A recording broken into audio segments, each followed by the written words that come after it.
meron tayong produkto at saka service, which is yung service naman natin is yung building organization. Ngayon, paano ba mangyayari na magiging pang long term ang business natin? Kailangan kasi makita nyo po yung end.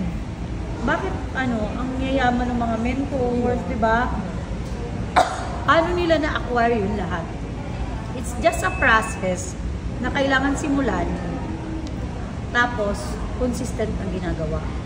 Which is, kung hindi mo siya gagawin consistent, lagi kang babalik sa, parang halimbawa, pinapa-join ka. Ano ba ang responsibilidad natin bilang isang mentor? Diba? Kailangan mo mag-aral para may turo ka, especially malayo po kayo. Wala kasi kayo sa main office na anytime, pagdating ng 7 PM, may training.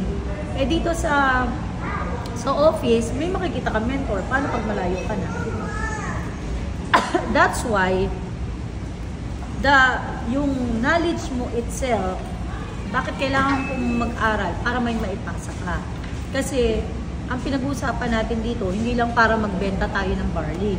Ang pinag-uusapan natin dito, paano ka makaka-build at may establish yung business, tatakbo tong negosyo mo na to, kahit ikaw ay wala na.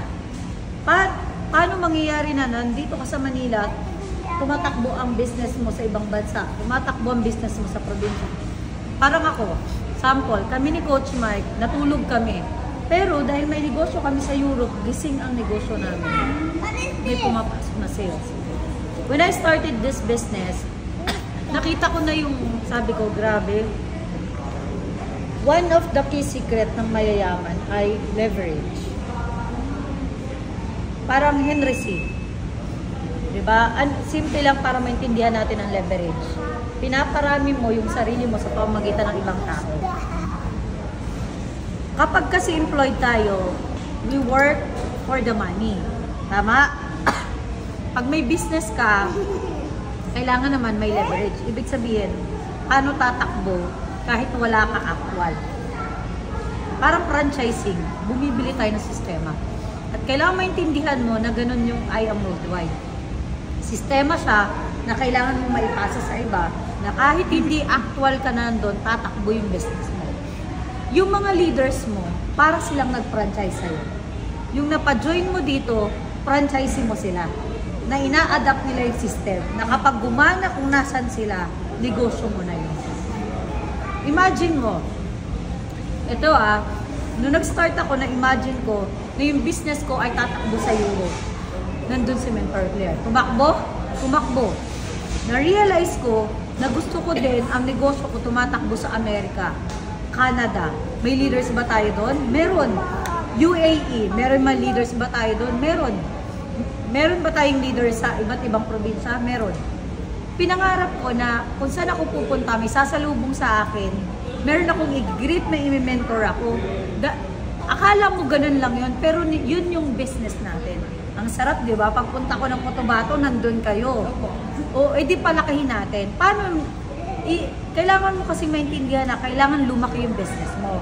Akala mo, kapag nagbenta ka, it's just benta. Hindi mo alam, yung nabentahan mo na yun, yun pala yung magpapalaki ng negosyo mo doon. Hindi mo siya basta buyer lang. Ang tingin mo sa kanya, siya ang mag-e-expand ng negosyo mo. Diba, halimbawa, business partner tayo. Milyon ang usapan natin dito. Alam nga naman tapos na tayo pag binentahan kita. Diba hindi ganon? Ang business partner, pag long term at milyon ang usapan, hindi natatapos sa isang usapan, right? O, pag tinapos na natin ang isang usapan, ibig sabihin, hanggang doon lang ang business natin. Kaya tayo nagme-mentoring kasi pang long term ang business natin. Kaya tayo nag-aaral dahil pang long term ang business natin. Kaya ka mag-aaral dahil kailangan mo mapalaki yung negosyo mo. Yung negosyo mo kasi yun yung leader mo sa isang bansa na kailangan mo palaguin. Tuturuan mo siya kasi pinapalago mo siya, tama? At yun yung kailangan natin maintindihan. You know, kayo po, ang tawag dyan sa ginawa niyong pagpunta dito sa Manila para umattend ng event ay reinvestment. Negosyo. Pag nagturo kayo doon, kayo ang magdadala, ano ang pakiramdam ng umaattend ng event? Paano kayo nabaliw sa lahat ng in-announce ng company at anong energy ang naibigay sa'yo nung umattend ka ng event? That's why ang tawag po dyan ay reinvestment. Namasahe ka dahil negosyo mo to. Natuto ka, nagpunta ka dito, nagbigay ka ng oras dahil negosyo mo to. Ipapasa mo doon. Ngayon, ito yung vision. Bakit ka umattend? Kasi paano mangyayari na ikaw ay magpapa-event, paunti-unti, ilan na kayo doon? Sabi mo may 17 members ka na. Kailangan meron na po kayong team day. Di ba uma-attend kayo ng Zoom? Kayo po mismo, kahit 2, 3 pa lang kayo, nagti-team day na kayo ng ganito. You know, yung Titans po, nag-start sa dito. Dito na kami nag-start. 3, 4, 5, 6 hanggang lumaki na. Hindi na tayo kasya dito. Pero ganito kami nag-start 4 years ago. Hindi pa kami madami. Pero dahil inumpisahan namin, nagkaroon kami ng sistema. Kailangan kasi kahit 2 lang kayo, may sistema kayo. Ano ang sistema? May IBP tayo, system yon. Kailangan IBP, kasama yun sa sistema. Pangalawa, meron tayong team day. Yung nag-uusap-usap tayo, anong natutunan, ano yung plano. Pangatlo, meron kayong event. Anong event? Awarding. Kahit mag-McDonald's kayo, mag-print kayo, ibigay nyo sa lahat ng, halimbawa, mover ka na, printan mo. Huwag kayong umasa sa mother team lang. Ang mindset ng isang negosyante, 001 yan. Pag sinabing 001, kung ano ang ginagawa ng top, gagawin mo. Kasi bakit? Kung ano ang nangyari sa top, ay dapat mangyari sa'yo. So, dapat ang trabaho niya, mas magaling ka kasi nandun na siya eh. At mas masipag ka. Sabi nga, kung gusto mo masundan ang yapak na mga may resulta, kailangan ikaw yung pinakamasipag na kumopya. Anong ginagawa nila? Kailangan gawin natin dito. Para tayong isang kumpanya mag-isip. Ganun po kasi kami sa Titans. Hindi kami tumitigil ng mag-isip kung ano ang gagawin sa negosyo. Kasi bakit? Yes kami, okay. Paano yung mga bagong pasok? So, ang system dapat, kumbaga, yan yung blood, tatakbo yan sa kaduluduluhan ng kahit kaka-join pa lang. Kailangan niya ma-adapt yung system. Simple lang naman ang system natin eh. Magtutok tayo. Yung natok, pag na-close deal, nag-pay in, ipapasok mo sa system na ma-adapt niya kung ano ang kailangan mo dapat ituro. Paano niya i-share yung business. So, yung ginagawa mo, 2 na kayong gagawa kasi naipasa mo sa kanya ang system. Pag naipasa mo ang system, kakopyahin naman din ng pinasahan niya. Ulit-ulit lang na magugulat ka, that's your business. Para kang nagpapa-franchise na nagpapasa ng sistema. Pag naintindihan mo yun, yung kilos mo, kung gaano pala ako kadami, tingnan mo to ha, kung gaano ang kadami ang napasama ng system, ganun kalaki ang negosyo mo. Imagine mo, nagpasa ka sa 2, tingnan mo to ha, ito kasi hindi nila maintindihan. Akala nila, magbebenta sila ng barley, yun na yun. Akala nila, magre-recruit sila, yun na yun. No, kailangan mo maintindihan na yung pinasahan mo, pag naturuan mo, akala mo, isa lang yun. Pero 1,000 ang isang tao kapag napa-activate mo. Yun ang negosyo mo. Yung tao na inbesan mo ng oras, yung tao na inbesan mo ng knowledge, yung tao na bibigyan mo ng vision na ito ang mangyayari sa'yo. Yung nangyari sa MOA Arena, yun ang pwedeng mangyari sa'yo. At yun ay kailangan mapasa mo dun sa mga tao. Kailangan, iba yung gigil na grabe dun, ibang klase. Diba? Grabe yung gigil, grabe yung excitement. Ang I Am Worldwide, wala nang pagkukulang sa atin, tatrabaho na tayo. Meaning to say, nagawa nyo na yung part na tayo naman gagawin natin yung part natin. Ang blessed natin dahil may kumpanya na sobra-sobra yung binibigay. Magandang produkto, di ba? Grabe yung ambassador natin. Ibig sabihin, as a distributor, kapag may nag-i-invest na ganun, advantage natin yun eh. Kasi ang gagawin mo, mag-market ka na lang na mag-market. Ibig sabihin, ang trabaho natin, ipakilala lang na ikaw ay part ng I Am. Kasi alam na nila yung I Am eh. Alam mo ba yung I Am Worldwide? Part ako niyan. Lahat ng makatabi mo, lahat ng makasalubong mo, kailangan alam nila na ikaw ay distributor ng I Am Worldwide. Ganyan ang responsibilidad natin. Yan lang. Napakasimple ng trabaho natin. Uy, alam mo na ba yung I Am? Distributor ako noon. Baka gusto mong i-try ang produkto namin. At saka ang ganda ng marketing plan namin. Simple. Oh, ayaw niya. Okay lang. Hindi siya interested, okay lang. At least nasabi mo. Eh, paano kung interested? Ang dami kong ka-classmate negative. Pero nung nagkasakit, ako pa rin ang pinontak.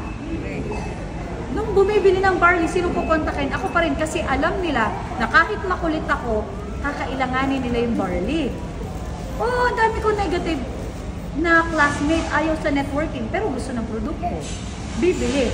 Eh, di ba meron tayong user, meron tayong builder, meron tayong mga reseller. Di ba? Meron tayong mga participants, yung pag in-invite mo, gusto mga bini lang. Pero hindi mo alam kung kailan sila ma-activate. Ang point nun, lahat ng possible na maitutulong ng kumpanya, binigay niya na eh. Lahat na magiging source kung paano ka magka-kliyente, meron na tayo. Trabaho na lang ang gagawin natin. So, since tayo ay nasa isang platform na puno na, siksik, liglig at umaapaw, sarili mo lang ang kailangan mo. Trabaho na walang arte, trabaho na hindi namimili ng kausap, trabaho na yung tipong wala ka nang pakailan sa sasabihin ng ibang tao. Ang important, ang goal mo lang, sabihin sa kanila na I am worldwide distributor ako, na ito ang vision. Iba kasi yung, hindi mo kailangan mag-explain na pag may nagsabi na, ay, hindi naman, okay lang, it's okay. Okay, darating ang time kakailanganin niya eh. Next ka na kaagad.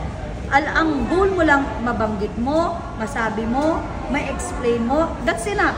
Pag go siya, willing, kung sino yung willing ka din, natulungan siya. Para hindi masayang ang oras mo. Kasi nakafocus ka lang, ang goal ko lang, mabanggit ko sa kanya para alam niya. Imagine, ilan ang population sa inyo na makakaalam ng ikaw ay distributor na IAM. Kasi ang IAM, ano na siya eh, kumbaga, avenue na siya. Hindi mo na siya kayang giba-gibain, kahit ano pa rejection yan, IAM worldwide na yan. Tayo, pillars na tayo, na kung saan, nakatayo na yung IAM, gagamitin mo na lang siya. Instrumenta natin siya. So, ang trabaho natin, mag-quota ka, and tanungin mo yung sarili mo ngayon. Ang target ko ngayong araw, 10, nasishare nito. Hindi ako pwedeng matulog na hindi ko matapos tong 10 na to. Pinabukasan 10 ulit. Pag hindi ko nabuo yung 10, hindi ako kailangan madadagdag yung kinabukasan. O, pag hindi mo tinapos yung 10, 20 na siya sa kinabukasan. Diba, ikaw may commitment ka, hindi pa ako tapos ng 10. Ang goal mo lang, matapos yung 10 na prospect mo, na may matok ako na 10. Kasi kung hindi ko matapos to, magiging 20 kinabukasan. Ganyan lang ginawa ko kay Mentor Claire. May quota, whatever it takes. Tulog ako o gising, ipasa mo yung quota mo. Kasi commitment mo yan hanggang sa nasanay siya. Yung tipo kahit di ka nasabihan, hinahanap na ng katawan mo na ito ang trabaho mo. Diba? Tingnan mo to ah. Ang empleyado, alam niya ang kanyang work. Meron siyang pinirmahan na ito ang kanyang trabaho. Ikaw din, may pinirmahan ka dito na application form na hindi mo naman naintindihan, akala mo member ka lang. Pero ang totoo, pumirma ka na ikaw ay distributor. Sabi nga ni BP, maganda ang produkto, maganda opportunity na tulungan ka, may responsibilidad ka na i-share to sa ibang tao. Nagigets nyo na po kung anong trabaho natin dito? Mag-share ng negosyo sa ibang tao at ng produkto. And then, aralin kung paano sila matutulungan na mapalago ang negosyo nila. Dahil pag napalago nila ang negosyo nila, automatic malago din ang negosyo mo. Clear po ba tayo? Simple lang naman ang ating trabaho. Kailangan mo lang maging consistent sa pag-share nito. Yes, ito yung pinaka Yes, hindi lahat. Oo. Yes, hindi lahat magiging perfect ang journey mo. Pero isa lang ang sigurado. Pag nagtutuloy-tuloy ka, nag-hit ka ng goal, may tatamaan ka, magkakaresulta ka. Di ba nung una, hindi mo naman alam i-present, nangangatal ka, pero dahil na-share mo, alam mo nang gawin. Kumita ka kahit piso, totoo na yun, may nakita ka eh. Hindi lang naman piso ang kinita mo, di ba? Nag-give me 5 ka, nag-just for you ka, meron nga dito, di ba? Meron ng mga millionaire. Mentor mo na nakita mo na kung paano nagsimula, ibang-iba na ngayon. Ibig sabihin, may nangyari. Kapag tinrabaho at sineryoso mo, may mangyayari din sa'yo. Ang point lang, gaano ka ka-committed na kahit i-reject ka ng paulit-ulit, may pagdaanan ka, tutuloy ka ba? Doon kasi tayo nagkakatalo-talo. Dahil tao lang tayo, marami tayong pinagdadaanan, Nakakalimutan mo na ito pala yung target mo. Kapag nasway ka, pinalo ka bigla, may problema ka, nawawala ka na dun sa, ay, meron pala akong ano, ito pala yung trabaho ko, ito pala yung commitment ko. Tandaan mo, kahit ano ang dumating sa'yo, ako kasi gandong. Dumating ako sa point na yung anak ko nasa hospital, yung asawa ko kaya ako hatid sa airport kasi sasakay pa ng barko. Pero naalala ko, sisil pala ng Titans, kailangan ko palang tumuloy doon. Kailangan pala, pagdating ko doon, wala akong problema. Kahit problemado ako, pag tumayo ako doon, iba yung power ko. Hindi pwedeng ang isi-share ko sa kanila, negativity, problem, eh ako nga yung lakas nila eh. So pag tumayo na ako sa inyo, wala akong problema. Pag tumayo ako sa lahat ng problema ko sa pamilya ko, iwan nyo sa loob ng bahay. Pag humarap na ako dito, negosyo na ang usapan natin, hindi problema. Ang sinishare, good news. Ang sinishare, yung skills. Ang sinishare, knowledge. Huwag kang haharap sa downline mo, sa kliyente mo, na puro problema ang dala mo. Ikaw nga ang light. Ibig sabihin, ikaw ang pag-asa nila. Yung paglabas mo pa lang, tanggalin mo na yung pagpag ka na. Oh, negative, alis ka na ha, kasi pupunta na tayo. Kasi subok ko na yan eh. Pag lulugo-lugo ka, hindi mo papapiin ang kliyente mo. Yung tipong, grabe naman. Alam mo yun, kahit may client ako, pero bad trip ka, hindi mo yan mapapa-join. Kasi yung energy na dala-dala mo, eh bad trip ka. Kahit anong ganda ng present mo. Pero ang iniisip mo, paano ba yung bayarin ko? Ano ba naman tong downline ko, nakakagigil? Tapos hahanap ka sa kliyente, never mo yan mapapa-join. Alam ko na yan, subok ko na yan. Alam mo yung bad trip ka, pagpag ka muna, hinga, dasal, wag kang wag kang harap sa kliyente mo na hindi ka nagdasal, hindi ka positive. Kasi kahit anong effort mo, hindi yan magjo-join. Okay? Kailangan positive ang energy mo. Ganun din sa team mo. Pag humarap ka sa team mo, ang ipe-present mo yung sarili mo na ito yung mangyayari sa atin. Grabe, nakita mo yung house and lot kahapon, ganun ang pupuntahan natin. Nakita mo yung kotse kahapon, ganun ang pupuntahan natin. Kasi hindi pwedeng, alam mo yun, ang ganda ng environment, ang ganda ng kumpanya, ang ganda ng produkto, pagdating sa'yo, alam mo, dito itong bali na to, ang dami na pagaling nito. Yayaman tayo dito, sama-sama tayo dito. Diyos ko, yung energy, siya yung nagbibigay kung paano ka bibigyan ng mas malaki. Siyempre, alam ng Diyos yan kung ano nararamdaman mo, pinapasa mo pa. Never ever naharap ka kahit sa downline mo or kanino man na dala-dala mo yung problem mo. Humika nga ka, magpagpag ka, parang maipasa mo yung maganda. Diba? Kami, pag lumabas kami ng bahay, yes, tao lang kami, may problema kami, nagtatalo kami. Ang pinagtatalo lang naman namin, negosyo. Pero pag humarap kami, dapat aware kami sa sarili namin na ito ang natin, kailangan positive. Kasi kailangan ng mga tao na nakapaligid sa atin, kasi pare-pares tayo may problema eh. Alam mo ang problema kung pag-usapan natin, mayaman na tayo dyan. So iba naman ang pag-usapan natin, right? Okay? Kasi bilang leader, kasi ikaw magbibuild ka ng grupo, magbibuild ka ng grupo. Ang mindset mo dapat, ako ang lakas ng mga to eh. Eh, huwag kang pahina-hina, ikaw nga ang lakas eh. Eh di pag kinain, alam mo naman wala na. It is finished na yun kapag ikaw yung tipo na pag humarap sa kanila, ito yung plano natin. Ngayong month na to, kuha ka ng calendar. Ito yung sekreto. Para hindi ka nawawala ng activities, kuha ka ng calendar. Ngayong first week na to, mag-IBP tayo. Second week, meron tayong intensive training. Ito, may ganun ka. Para kang isang leader na nagbibigay ng plano sa mga leaders mo. Para kopyahin ka din nila na ito pala yung trabaho natin dito.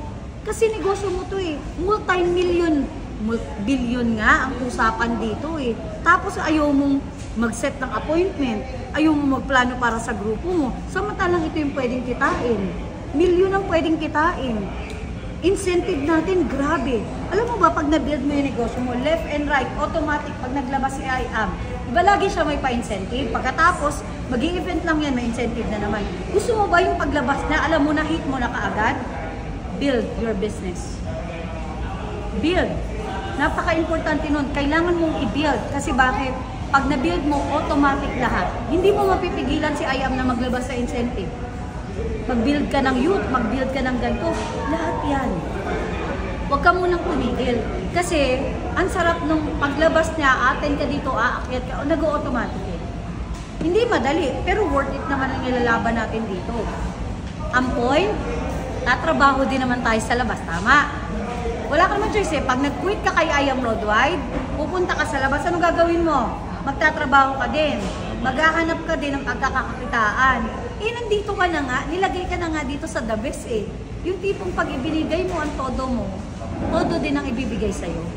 Walang kumpanya sa labas na mag-i-invest ng milyon-milyon sa endorser para lang magamit mo. Try mong magnegosyo. Tumanap ka ng produkto mo, ikaw ang magbabayad ng endorser. Samantalang dito, libre nating gagamitin. Try mong mag-isip ng negosyo na kukuha ng international. Diba? Ng mga ambassador na ipopromote, ipapakita sa EDSA. May bayad lahat yan. Yung makikita mo yung promotion ng produkto mo, may bayad lahat yan. Hindi ikaw ang nagbabayad. Pero magagamit mo. Imagine mo, lahat ng investment ni IAM, pag nagnegosyo ka, ikaw lahat ang tatrabaho nun. Hindi na ikaw ang tatrabaho dahil ginawa niya na. Ano ang point? Maximize. Gamitin mo ng gamitin.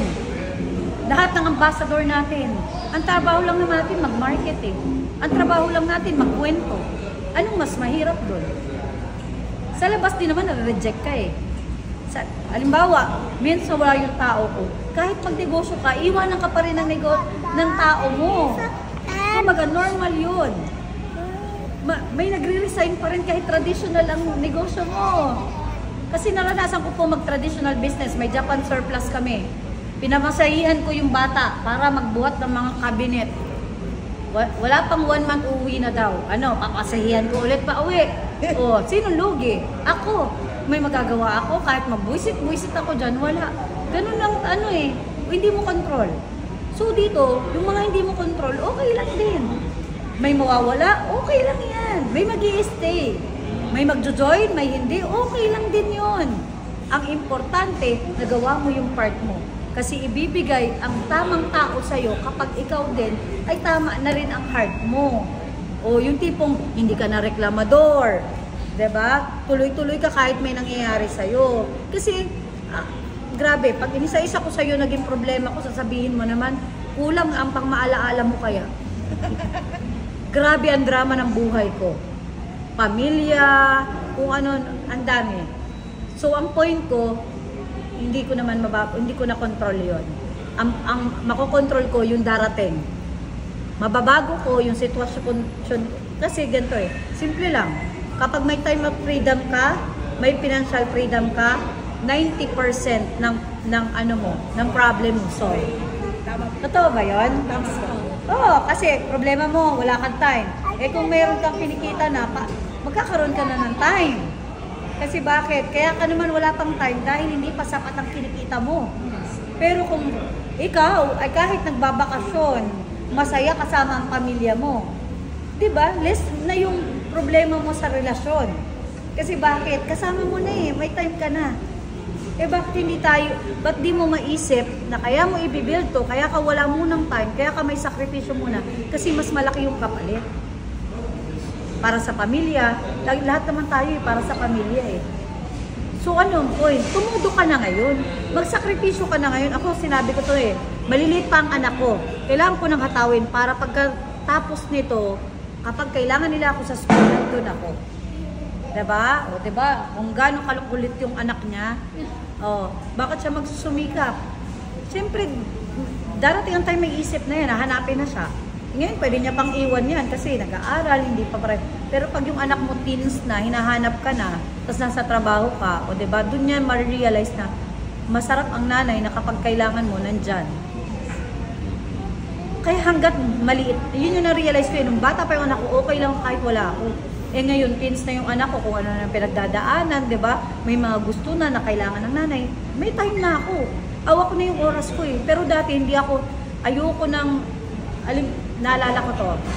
Pupunta kami sa isang outing. Mahal na araw to ah. Bawal akong pumunta sa outing na walang internet. Kasi patay ang negosyo ko doon eh. Inis na inis ako. Ayoko na nga sumama dito. Alam mo, kasama yung pamilya mo, pero inis na inis ka dahil meron kang kailangan sagutin na hindi pwedeng lumipas na hindi mo yun masagot. Yung pag tumawag. Yes, bawal ako sa ganon. Bawal ako sa walang internet. Kahit kasama ko yung pamilya ko. Kasi bakit? Ini-establish ko pa lang. Yung tipong pag wala ako, hindi ako kikita. Sa umpisa, normal yun na ikaw ay kailangan. Pero darating ang time, kahit matulog ako ngayon, alam ko may income ako next week. Tama, pagdating ng Friday, may laman yung income ko. Pero bago mangyari yun, I build 5 to 7 years. Hanggang ngayon, nag-DDR pa rin ako. Hanggang ngayon, kailangan ko pa rin mag-share. Bakit? Kailangan pa rin nung yung pinagdaanan ko, kailangan kong ma-share dahil yun yung lesson eh. Mayans, anong gagawin ko? O, ito yung gagawin mo. Kasi bakit? Pinagdaanan ko na yun. Ang sarap nga eh, kasi ang kwento mo, yun yung lesson ng iba. Yung pagdadaanan mo, hindi mo alam, makakatulong yan doon sa mga future ng mga leaders mo. Akala lang natin, halimbawa, may pinagdaanan siya. Hindi niya alam, yun yung kwento, na ikikwento niya sa leader niya para hindi maulit yun doon sa leaders niya. Minsan ang pangit tingnan, no? Parang sama na pagdaanan niya. Hindi niya alam, yun yung lesson. Parte yun ng kwento niya. Diba? Ako, iba't ibang tao ang nakasalamuhan namin. May magaling, may mabilis, may mabagal. Alam mo, iba-iba. Pero, ang importante, ikaw, nakita mo yung growth nila, nakita mo ang pagkukulang nila, ikaw, natuloy-tuloy, ikaw ang magbubuno kung ano pa ang need nila. Kailangan mong umunawa dahil ito yung pinagdadaanan nila. May mareklamo. Diba? Merong sobrang bait, hindi naman tumatrabaho. Iba-iba eh. So, kailangan mo maintindihan na may proseso ang bawat tao. Pero, tandaan mo, ano ang end goal? Makita mo sila na asensado. Tatsagain mo, diba? Merong ang bagal, pero ang bait naman. Anong kailangan nun? Skills. Meron namang magaling, pero, alam mo yung magaling sana, pero sablay naman ang attitude. Ano naman ang gagawin mo sa downline na yun? Kailangan pagtsagaan at matuto yun na ikaw alam niya nakasuporta ka, pero siya ang dapat matuto sa mga pagkakamali niya. So, nandyan ka pa rin. Meron namang okay ang attitude, magaling din sana, pero emotional naman. Yung kapag tinamaan ng problema. Diba? Iba-iba. So, pati ikaw, nag-grow. Nag-grow ka sa pag-handle ng ibang tao. Ang galing nga yan, ganda ng negosyo natin, no? Ang market mo, sarili mo. Dahil yung growth mo, ang ituturo mo. Ang bibilin mo na investment, ikaw magsusuot. Bibili ka ng kotse, part ng negosyo, sino sasakay? Tayo. Bibili ka ng bahay, sino titira? Tayo. Pero na-inspire mo. May susunod sa'yo. Ano ang point? Ang sarap ng negosyo natin. Okay? Kailangan lang maintindihan mo in a deep way. Hindi yung tipong, ano negosyo mo? Magbenta po ng barley. No, hindi lang yan. Yes, you are agent of hope, pero yung hope, marami yun eh. Malalim yun. Wag mo, guys, ito, before ako mag-end, wag mo nang antayin na itest ka ng paulit-ulit para matuto ka. Yung tipong, millions, back to zero na naman ako. Kasi hindi ka sumunod sa proseso. Ayaw mo, aral, tigil na agad. Kumita lang just for you, na wala na. Kumita lang ng give me 5, wala na. Huwag ganun, tuloy-tuloy. Kahit ako, milyon ang kinita ko, kailangan ko pa rin simulan na may magsasagot pa ulit ako ng inquiry, diba? Cycle, hanggang sa ma-establish mo siya. Kasi ang traditional business, ito tingnan mo, paulit-ulit lang naman to eh. Maglilinis, diba? Magbebenta ulit. Tumitigil ba sila?